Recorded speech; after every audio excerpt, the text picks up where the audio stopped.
So Jack, one of the co-founders of I think Buffalo's probably most successful startup, ACV Auctions.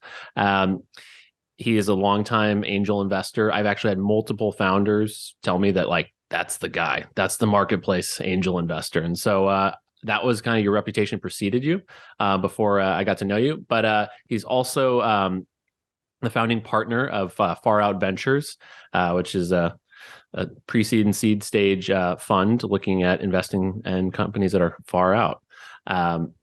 So yeah, we'll leave it there. And Jack, we're excited to have you on. Excited to be here. Absolutely. Thanks for having me.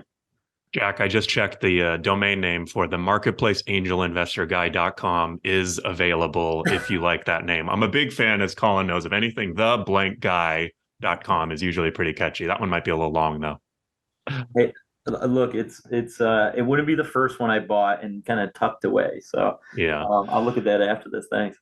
Cool. Well, Jack, you know what? I think this is going to be a fun episode. Colin knows you really well. I don't know you until Colin's been hyping you up the past few weeks and kind of excitement for this episode. So I have three kind of get to know you questions that you can answer in maybe one sentence or less, just so that myself and our audience can get to know you. How does that sound?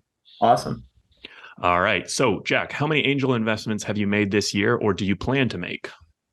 Well, I mean, this year is short, being that this is getting recorded in February. Yep. I think I've made personally three or four. Through our fund, we're getting ready to make our first investment of 2023. And we'll probably end up doing somewhere between 12 and 13 investments out of the fund this year. Me Cool. personally, I mean, maybe a couple more on the side. Got it. What's your average check size for your personal investments in your fund?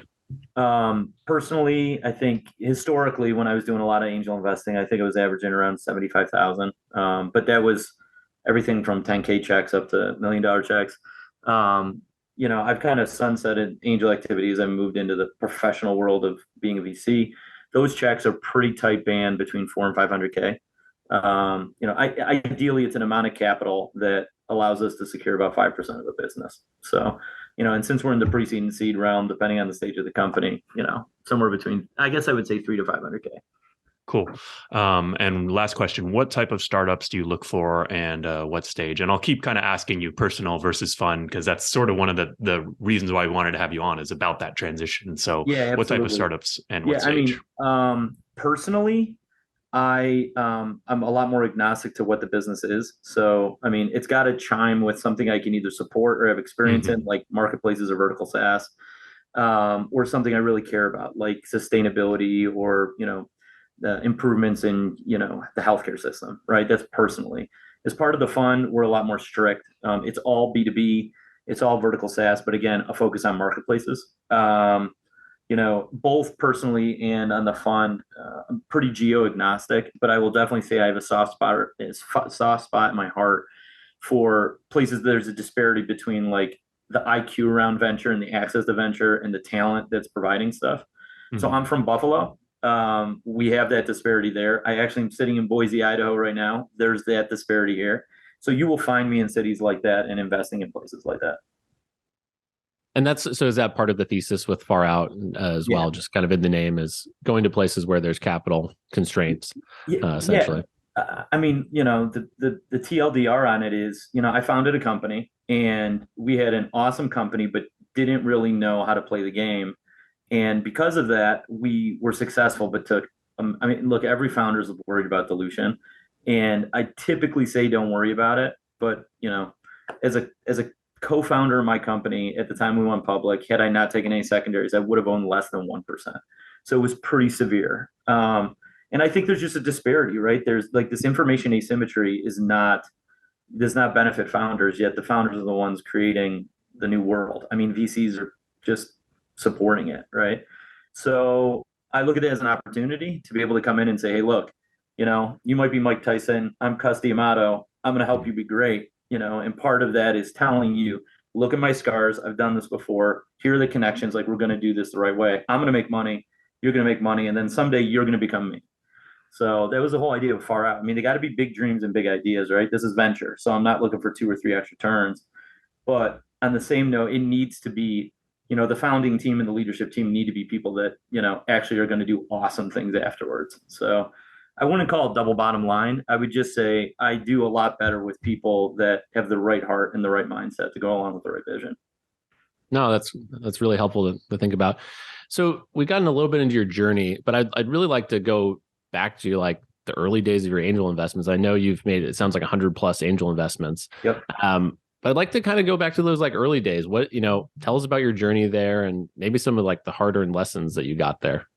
Sure. I mean, I can tell you, I have been giving up capital to support other people a lot longer than I have had cash in my pockets, right? I was doing this, while I was even in business school, right? And it wasn't necessarily with venture backable companies at that point. It was opportunities, So for me, I've always looked at cash as a raw material.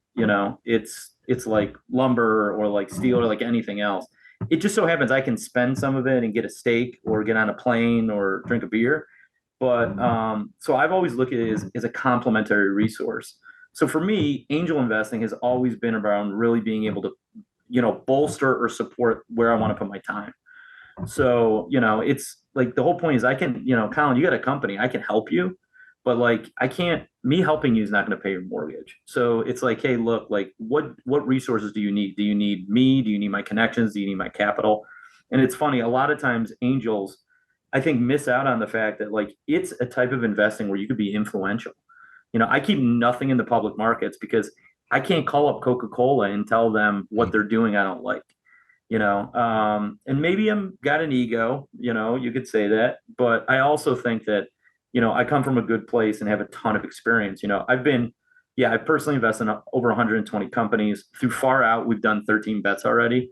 A majority of those we were doing before we closed the fund in September in a warehouse scenario. So I was still taking a risk on a lot of those as the sole member of the warehouse. But angel investing to me is all about being able to put your capital into something that you can also add more to that isn't just more cash and you can be influential. So, if you look through the litany of companies I've helped, the only thing that kind of strikes a chord is they're all early, right? It's been everything from material science to biotech. Most of my success has been in marketplaces, tech-enabled marketplaces, but I've been in consumer goods, and so what I continue to do now, I call it my family office because that's the fancy way of saying I'm not an angel and I'm doing something else, but like I still have some capital to play around with. So my family office looks at, more really long-term things in terms of like sustainability and healthcare that are way more boom or bust because at this point, those are the things that are going to, I'm a dad. I think when I became a dad, things changed too, because I was like, God, I got to make this world better for my son. And then with the fund, it's a little bit more practical. It's like, hey, we're looking at, using technology to create efficiencies in what already operates today. So we want things that are far out. We're also cool looking at things that are extremely niche, but go very deep. So when we think about that, it's the overlooked, right? We think there's a ton of opportunity in going places where people, don't typically go. So. Yeah, I like that a lot. And I think one thing you said, Jack, that really resonated with me. And I think this is one of the reasons why a lot of people get into angel, or maybe they don't realize it. And then once they become an angel, they realize like, wow, I may not be investing a ton of money, especially at the start, or if you don't have a lot to invest, but like you can help a lot, right? Like I feel like there's like so many areas where, if the company has one person or a few people, the impact you can have is so much greater. Is that like if you had to pick one thing that excites you most about angel investing, is it like that impact, or is it giving them cash or seeing a return? Like, what's the one thing that's been like so exciting to you about angel investing that like you've done 120, like what keeps you coming back? So it is like you kind of get high off the excitement of creation, right? Mm-hmm. I mean, I don't know if it, like for those people that are listening that have kids, having like doing startup investing should be like having a baby and being like, oh my God, it's a boy or it's a girl. Either way, it's great. And oh my God, I got 20 problems. I'm exhausted, but you're actually building something bigger than you. Right. And so I always describe this to people. I go, there is building and there is working. Founders, early stage investing is helping build something. So yeah, like I could put money into the public markets or into real estate, but like it's not changing the world the way I want to change it. And just to be able to have that little bit of influence so early, it's like it's straightening that plant that could be grown crooked. it's just, that's the time. I'm not that strong. I'm not that big. I don't have that much money to do this on a grand scale. I'm not a broker of empires, but I can help little people that could sneak through the cracks, be able to do something cool. And honestly, like, I'm from Buffalo, right? So for me, I really like, I really like supporting people in places where there's opportunity and just other people have kind of shit on them a little bit, Yeah. right? So I think that's the thing. It's like saying, yeah, we did that, right? I don't know if you guys have ever read about the Enneagram, but it's something that has helped me and I use a lot to help like break down people's personalities pretty quick.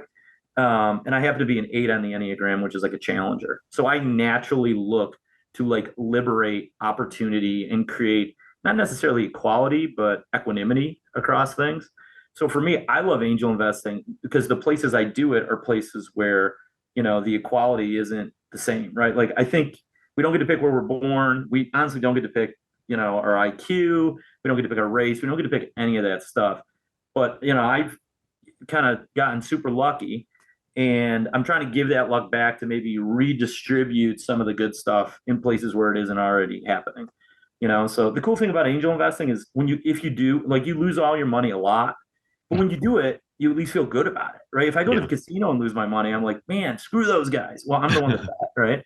Or if I put in some stupid stock and it goes down 40%, who cares? Like, even when you lose, you win with angel investing. And that's why I'm also, look, I got my MBA in quantitative finance. I'm a huge proponent of like power law. You got to make a lot of bets. If you're going to play this game, you got to play the game. This is not sit down for a hand and leave. This is, you got to make a commitment to it. Yeah. I think one of the things that I always think about with angel investing is helping founders shoot their shot. That's kind of like what gets me going. Like, I like providing capital because it's oxygen for their business, but it's also about shooting their shot because I want to look back. If I lost the money, at least I got to work with some good people that I tried to help them be successful. And, maybe going back to a little bit of like, you've lost on some of these investments. It's probably not what people talk about much, but what's kind of the fastest you've had a company go out of business on you? 45 days. 45 days. And 45 days. Like, I signed the sub docs, and I won't say the company's name because it would be crappy on them, but I signed the sub docs. I went in through a syndicate on a early fund I was part of. It was kind of like a regional fund. It was like a pre-seed fund, and they were super excited. And I'm probably the most active person they know. And they were like, hey, what do you think? And I was like, oh, it's cool. It's a marketplace. It had a supply chain aspect to it.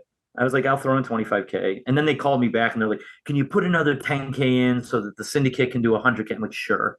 And then literally 45 days later, it's like, well, the founder got ahead of their skis, filled out all this. Like, they had a lot of like, I would call it like CapEx infrastructural costs.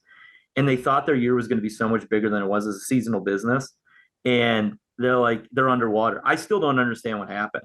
And I was just like, you got to be kidding me. Can I retract, can I cancel this credit card payment? Like, it was that soon, it was like, you're like, wait, did I actually send the wire or not? Yeah, no. And look, I mean, I do I'm in 121 deals total. I've exited 7. I've got 5 dead. And I probably I keep track of this, I think I have 12 or 13 zombies. So, I mean, I'm doing all right, but like, that's one of the dead ones. And I was like, okay, I guess I'm taking a write-off, right? I was like, this is insane, but so it was pretty quick. That's not, for anybody listening, that is not typical.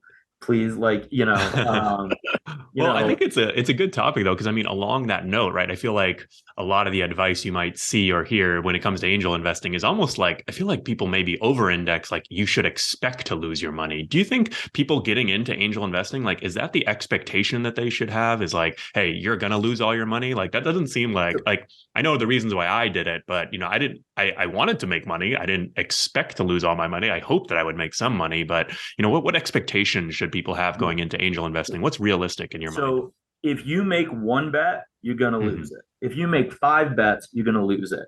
If you make 10 bets, you should hit on 1 or 2 of them.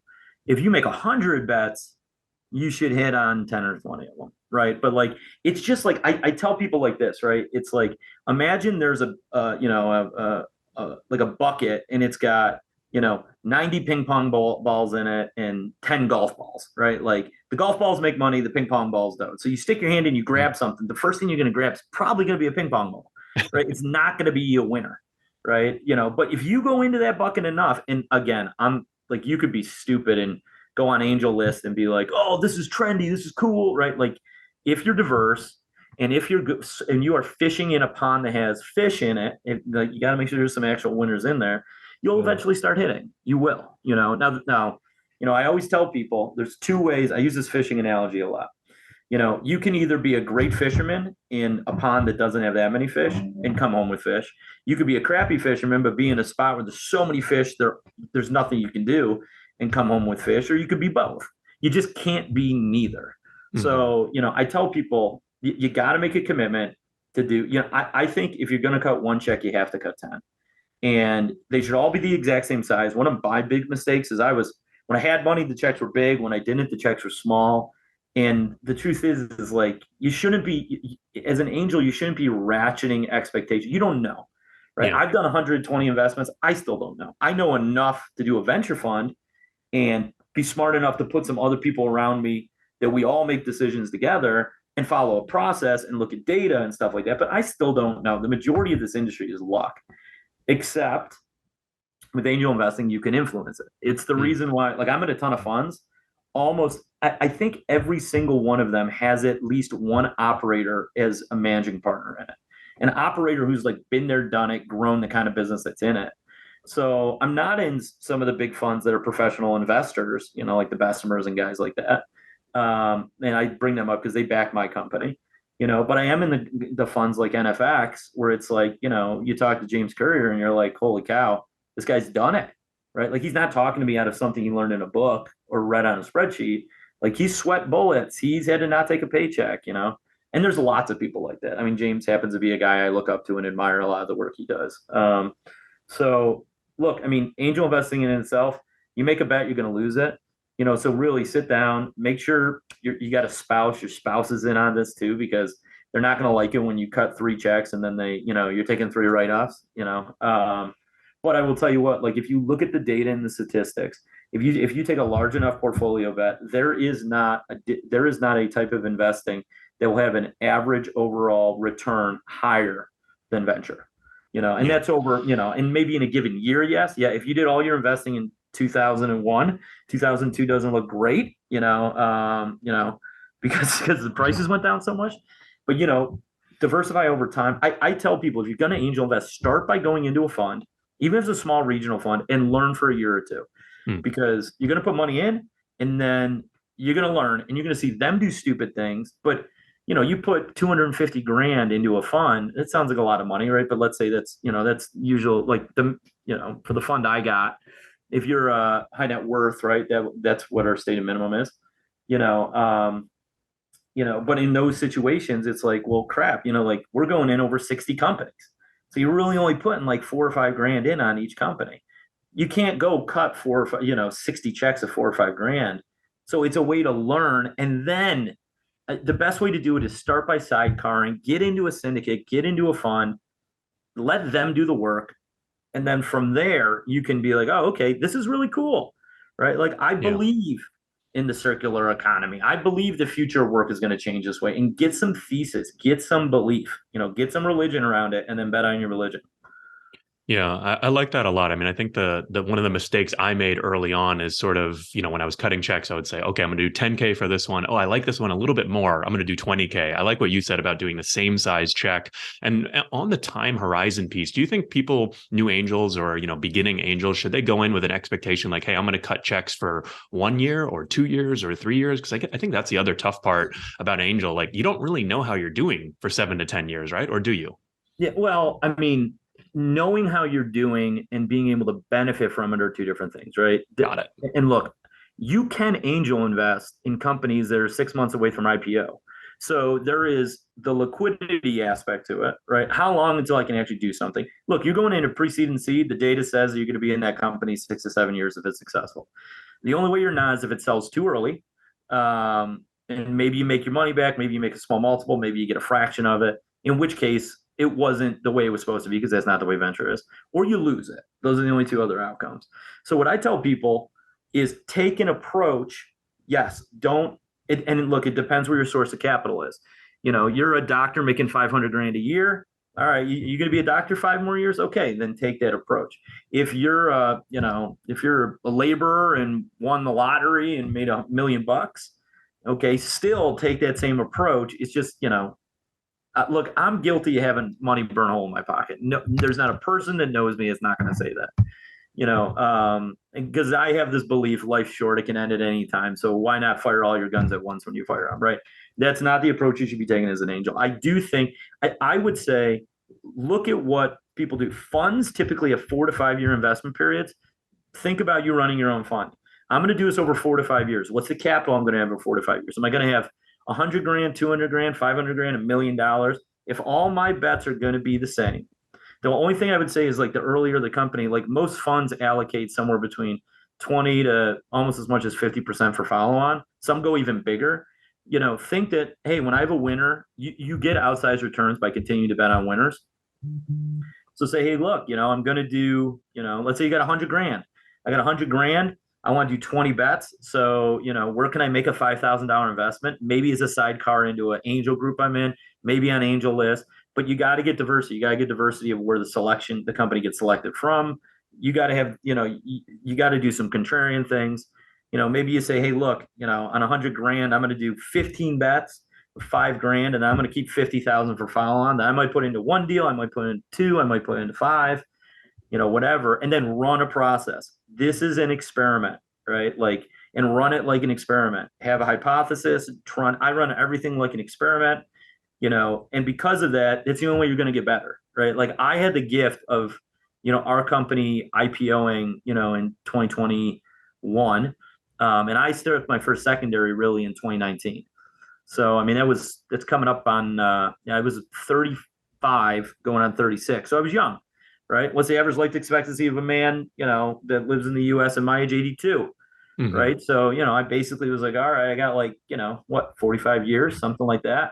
So what am I going to do over 45 years? I'm going to run a big experiment that I'll get the conclusion to on my deathbed, right? So, think of it that way, right? It's the time value of money, but it's totally illiquid. Do not put any money in you need for anything, because the second you're like, I need that, forget the discount. Colin's worked for a big company. I work for a big one. When you call somebody and you say, hey, want to buy some shares or want to buy some, it's like going to the dollar store, right? It's like, oh, sure, I'll give it to you, 80% discount, 90%, you need liquidity. It's like everybody's a loan shark. So. Yeah. So it sounds like definitely, kind of like you don't need to necessarily expect to lose money, but maybe this is money, that money you're angel investing should definitely be money that you don't need, that you don't plan on getting back anytime soon. But I think it sounds like you're saying it's okay to have the expectation to make money or to do well in the long run, right? Yeah. The expectation is any given bet will die, but a basket of bets will win is the way it is. That's why I am a strong proponent now, having learned, of every bet being the same size, because you don't know. Yeah. You don't know. The biotech you think is going to be huge is going to go to 0, and the guy that's making a better stapler is the one that's going to 20x. You don't know. Yeah. So one last question for me. We have a lot of people that listen that want to get into angel investing, and they're probably going with a lot smaller balance sheets. So when let's say they have 10K to 100K, like, how do you think about their bet sizing in this case? Yeah. So look, I mean, again, think of it. So you got to realize something. If you have 10 to 100K, the amount of capital you're putting in, is, if you're making $1,000 bet into a company, it's impactful only in a cluster or a swarm, right? $1,000 is like, thanks for the $1,000, right? So if you have small amounts, you have to be in part of a group to do anything, right? And you got to think how influential that is. If you are investing enough money for somebody to hire somebody, you have hit a new level where things change a little bit. So I would say 100K investment, a single investment, it's meaningful. You can go to a company and be like, with 100K, they can actually buy real runway. If you're saying you got a smaller balance sheet, you don't have that type of gravity, right? You lack gravity. So what do you have? You have the ability to coalesce with other like-minded investors and get in on something. So like, look, you should be doing it through the platforms that allow that kind of stuff. But please remember, there is selection bias in what goes on those platforms, right? One of the best deals are the ones of which a lot of times have the least access. So, I mean, if it's on AngelList, realize like anything else, that everybody's got access to it. So honestly, I would say your average returns are probably going to be lower, right? It's, I got an uncle, you'd be like, oh my God, I just read this article on Apple. I'm going to go buy some Apple. And it's like, dude, the article on Apple's been out 3 weeks. Everybody knows it but you. Yeah. So don't think you know more than you do. And look, if you have, I'm a big fan of investing, even if like, let's say that you're part of a Series C or Series D company, because a lot of people that angel bet are people that have been part of the startup world, and let's say you're in B2B SaaS, and it's like an HR tech company. Even though you think you know everything about that, I personally, on a portfolio approach, would not allocate more than 25% to any given specific thing.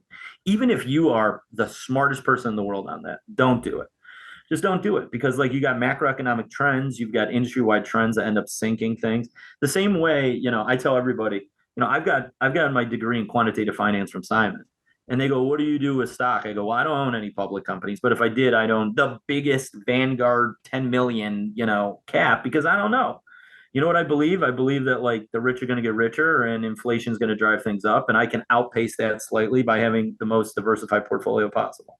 And I'm not going to trade it ever, because trading is a tax on your time, on your capital, on your time. So anyways, look, I mean, I would just tell people, make the small bets now, because it's a way to actually make money while getting educated, and look, you can still be influential. One of the smallest checks I cut was into one of the companies that ended up being the biggest companies, because at the time I didn't have money. But guess How what? much was that check? 10K. 10K. And, do you think there's a minimum amount that people like, if I only have 10K to angel invest period, is that too little? Or do you think about it like, no, I mean, you have to be on a platform then. I mean, because like, let me put it this way, there is a cost to like having a lawyer send you paperwork, right? Like, I think over 90% of my investments are direct. They're not through SPVs. If you've got less than, 500 grand or 250 grand even in total to invest, your checks are probably so small in a diversified approach that you're probably not going to be a direct investor. I mean, 25K is just it like in the Midwest, 25K is like the minimum to like be part of it. They'll let guys like me in at 10 because I'm buddies with them, right? Or whatever. But for you, the person they don't know, it's 25K. On the coast, it goes up to 50 to 100. And by the coast, I mean New York, San Francisco, Boston, stuff like that. Cities with multiple sports teams in the same, doing the same thing, right? So, when I look at this, it's like, hey, look, it's, I don't think, look, I'm crazy, right? Like all my money is in startups and venture, right? Because I believe so much on it, right? Like, but it's tattooed on my soul. But for the average person, alternative in general, and this is anything, private equity is a chunk of alternative. Venture is a branch of private equity. Like people will tell you 1%, 2%, 10% of your net worth. Like, if to me, I think that it's always under supported. If you're doing your bets on like AngelList and stuff like that, I really want to go over like, 4 or 5% of my total net worth, doing it that way. And then when that number, 4 or 5% of your net worth gets big enough, go into funds. I mean, seriously, the best thing you could do is to go into a fund first and take the long view and be like, I'm going to go into a fund and I'm going to see what's like for 2 years. And I'm going to sidecar on that fund, because that's like an exclusive ability just for the LPs in that fund to get into stuff that everybody on AngelList can't see, right? You want to shop retail, you want to shop wholesale, you want to buy from the manufacturer, right? Like that's the level. AngelList in them, retail, WeFunder, and look, they're great guys. I love the guys at WeFunder. I love AngelList. I love all of them. I think it's great. You want to go wholesale, you got to be able to get into stuff that's a little more exclusive. You want to buy directly from the manufacturer, you got to get your hands dirty and show up in the middle of nowhere where they are, and then you're a direct investor. Last question. Is there a specific fund, specific funds that you like, or type of funds that you would recommend? Yeah, I mean, look, I'm a big fan of emerging funds. So the majority of my personal like pre-seed ones. Yeah, seed well, ones? so they could be so that's early. I like early funds because if you're going to play these games, early you're influential and early you have the chance for a big pop, right? Um, emerging funds could be later. They could Feel be free to name names, Jack. yeah. So, look, I mean, I'll give you an example. I think she's one of the smartest investors in the world that I've met. There's a woman, Caitlin Donnelly, that runs a group called Avalanche out of New York. She's great. She's the kind of person she will, she has this huge, focus on future of work, future of earning, future of learning. She has a thesis. She's amazingly intelligent. I think she's great. I haven't even known her that long, and I think she's great. I met her and I was like, "Oh my God, can I go in on your first fund?" And she's like, "Yeah." She's like, "It's been closed, but I'll let you in." And I was like, "Thank you." And I built a friendship with her. Sweet. I got some buddies out on the West Coast at Euclid, right? Like they do a lot of marketplace and supply chain. I like them because I think Nick and Omar are smart. And the nice thing about emerging managers, like what did they say in Hamilton? Hamilton are like, immigrants are better because they just get it done and work harder. I forget what the quote is. Immigrants work harder, I think is the saying, yeah, right? and it's the same thing with emerging managers. I'm like, emerging managers just work harder. I like that. So I over optimize for hustle. I do. I grew up, I mean, my fiance tells me all the time, she's like, "Man, you've always been a hustler." I was like, "Yeah." I grew up working on a dairy farm and moving antiques for my dad. I didn't grow up with I was lucky I had a spoon. It certainly wasn't made out of silver. Those are a couple good ones. I mean, I'm happy to give you guys, I give you a list if you want to put, on the site. I'll very open about the funds that I'm in. Cool. I will tell you content wise, I mentioned NFX earlier. People should be following before you do this. You should spend 6 months learning what the big funds do and building your own thesis. NFX is a great group. Origin's a great group. The guys at Newark Venture Partners are great.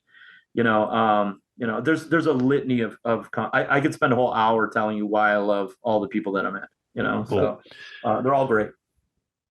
So one of that I appreciate that, Jack. It sounds like access is important. These emerging funds, like you get access to these people as well as their hustle. But one of the things I was taking away from for angel investors, kind of as like a parting note, is that network is really important here. Like, just living off of AngelList and seeing whatever deal comes in there won't do it. You need to go out and actually put some shoe leather and meet people and get into deals and get referrals and things like that. And that's like, probably a under talked about thing is just getting out there, right? And putting yourself out there and helping. And one of the things I've seen is that the more you help, the more connections you get, the more connections you get, the more deals that you see. Yep. Right. And at the end of the day, that's where you get the more exclusive inventory, so to speak. Yeah. I mean, look, you want to meet fresh flesh. You do. I mean, seriously, I mean, Jack, are you coming up with all these lines off the fly? Yeah, these are all great. I'm gonna quote some of these for you and send them. Look, I mean, I'm an extrovert. I am. So, and I'm not saying you have to be an extrovert to do this, but I guarantee if you call somebody in Buffalo, New York, and you just say, "Hey, if there's one person I should meet there, who is it?" It's going to be me. Same thing. I mean, in Rochester, maybe I'd be one of the first 2 names or 3 names. In Syracuse, I'd probably be one of the first 2 or 3. But that's because I spend time pressing flesh with everybody, right? And it's important because you know what the truth is? Take robots and automatic trading and stuff out of it. Humans invest in humans. And venture investing is about taking a bet on a guy or a woman or a team's soul and being like, are you going to do this? And honestly, it's one of my, in the fund that I operate with my 2 partners, I over-index on that so much. I go, if I don't trust them, I'm a dad, my son's 8 now, but I'm like, if I wouldn't trust them to watch my infant child, I'm not doing this, right? I'm not, because I'm letting you use the opportunity cost of my money and more so my time. I'm going to talk about you. So if you're going to do something bad, if you're not going to try as hard as possible, if you're not going to abstain to what I think corporate business and even personal morals are, I don't want to do this because the worst thing is when I'm talking about somebody and they suck, so I won't go into somebody that sucks. I'll go into somebody that has a 99% chance of failing, but they are gonna go out there and swing that baseball bat everything's gonna be a home run. And I don't care if they strike out every time, because when they hit it, they're gonna crush it. So I don't know. That's my way of looking at it. So yeah, I love it. Awesome, Jack. That was great stuff. We've got one more fun segment. If you want to stick around for a few more minutes, Yeah. we'll link up in the show notes to Far Out VC and anything else that you want us to include. We've got a trending Twitter thread. So every week, I don't know if you're on Twitter, Jack, but Colin and I spend a lot of time on Twitter. We tweet each other a lot. Not that many people reply to us, but we do tweet each other a lot, and we save some of the best Twitter threads in the world of VC and angel investing. And this one I thought was a fun one, a nice wind down topic from our serious angel stuff. So we'll throw it on the screen. But Colin, do you want to read it off for Jack? Or you want me to? Yeah, I got it. And I apologize if I say the name wrong, but this is from Ileana González. As an investor, what is something that really inclines you to respond to a founder's cold outreach email?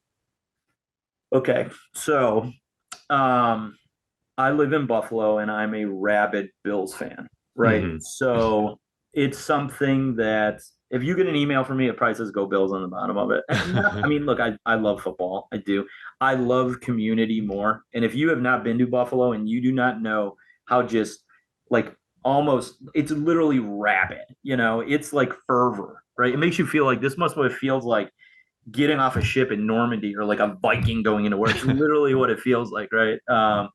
But like the reason I say that is if somebody, you need to connect with somebody personally.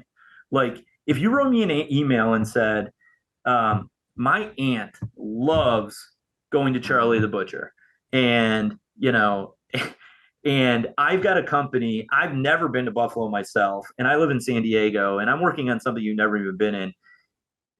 Make it easy. Like all of a sudden, I'm like, oh, Charlie Butcher is one of my favorite restaurants. Like you guys don't know what that is, but never like, heard of it. Makes me feel a form of connection. Yeah, and I will at least respond. I might be like, you're making new makeup supplies for the clown industry. Like I don't do that, sorry, right? But it's really cool. And by the way, I do know some people that are Shriners. Like maybe I'll make an intro for you, right? Like don't come asking for money. Come saying I'm a human too. Yeah. I care so much about what I'm doing.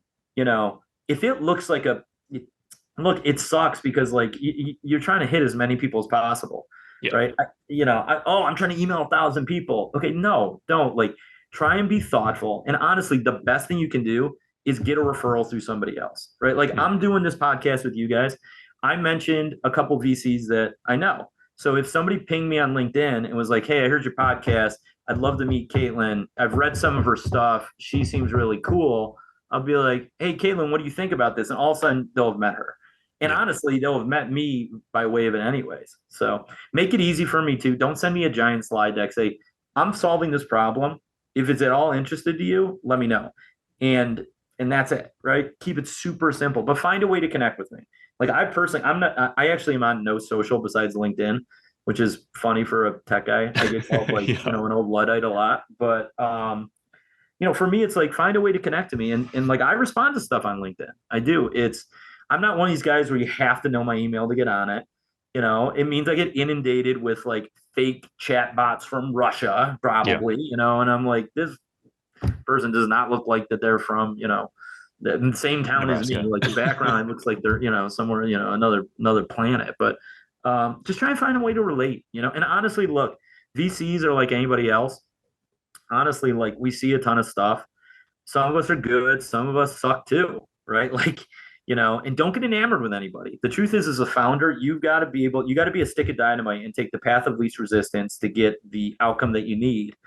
While maintaining moral integrity and focusing your business. So like, just take shots on goal and don't give up. I mean, if you send me an email, if you send me something on LinkedIn and I see it's 1:15 in the morning and you live in Virginia on the East Coast, I might write back being like, what, you got like sleep problems? And you're like, no, I've been emailing people for the last 6 hours. And I was like, all right, I'll give you 5 minutes and listen, makes you feel good about it. Like for me, I didn't start with anything. So I know the hustle. I probably respond to a lot more stuff than most people do. And you never know. Honestly, some of my best investments came from random people reaching out to me, Well, So I think I really like what you said, Jack, about developing that connection. I mean, I know for me, like since I've been on both sides of the equation a lot, running a media business, a lot of people pitching me, cover my company, cover my startup, me also pitching reporters, not so much VCs, but like just understanding both mindsets. Like a lot of reporters, for example, get 200 to 300 emails a day, right? So how can you quickly stand out, right? So it's sort of like develop that connection. So like I would never send just a cold email, but kind of like what you said, right? Like I'll follow them on Twitter, retweet, share something, look at their LinkedIn profile. Oh, I just emailed a guy yesterday to speak at my conference. I saw he went to Long Beach State. I said, hey, my brother's the beach volleyball coach at Long Beach State. You know what I mean? Go beach, yeah, right? And then email him. And I could just sort of tell from his profile, like this guy is really proud to be a dirtbag. That's their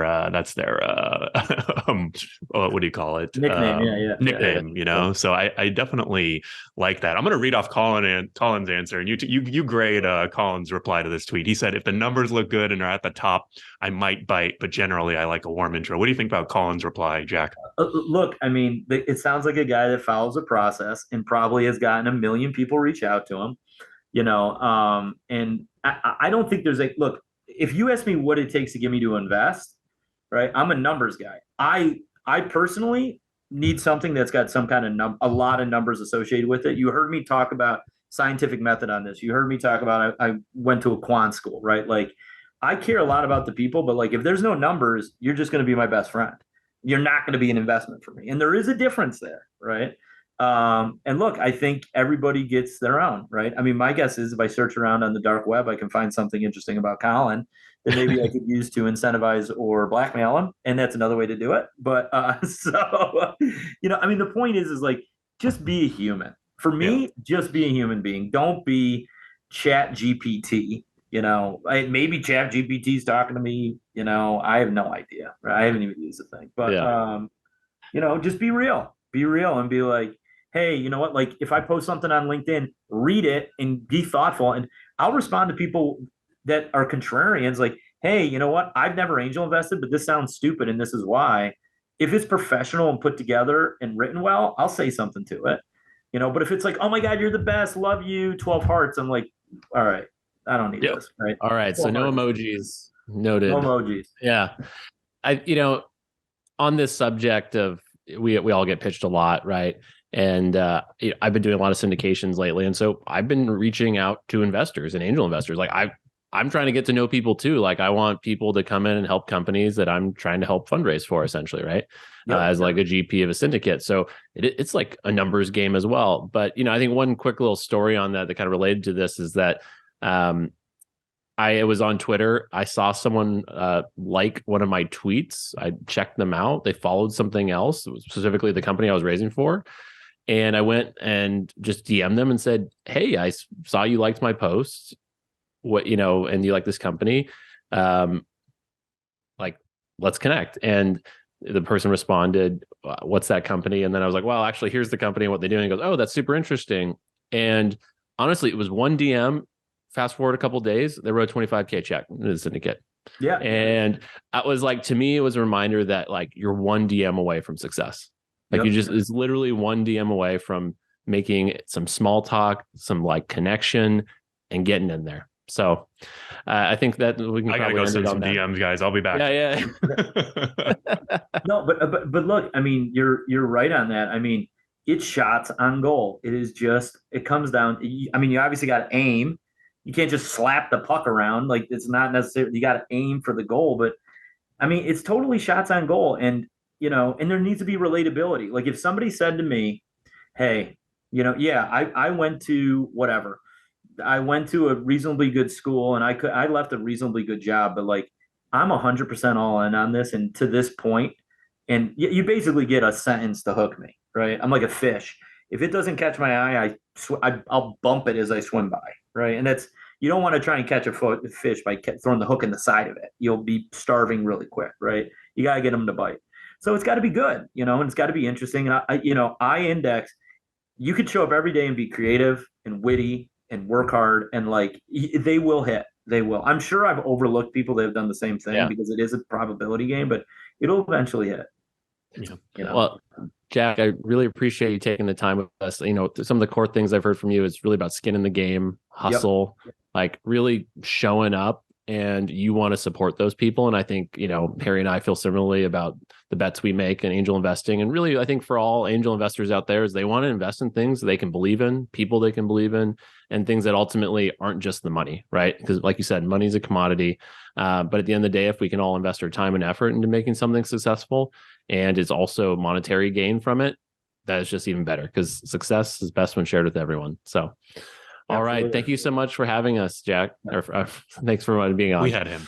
Yeah. Wow. Nailed it. So that's okay. This is not being filmed at like 2 a.m. It's fine, right? Like, but hey, and look, I thought this was great. I've done a bunch of these, and you guys really ask good questions. So thanks. I would definitely recommend anybody you're trying to get on here, to try it out. So you guys are good guys.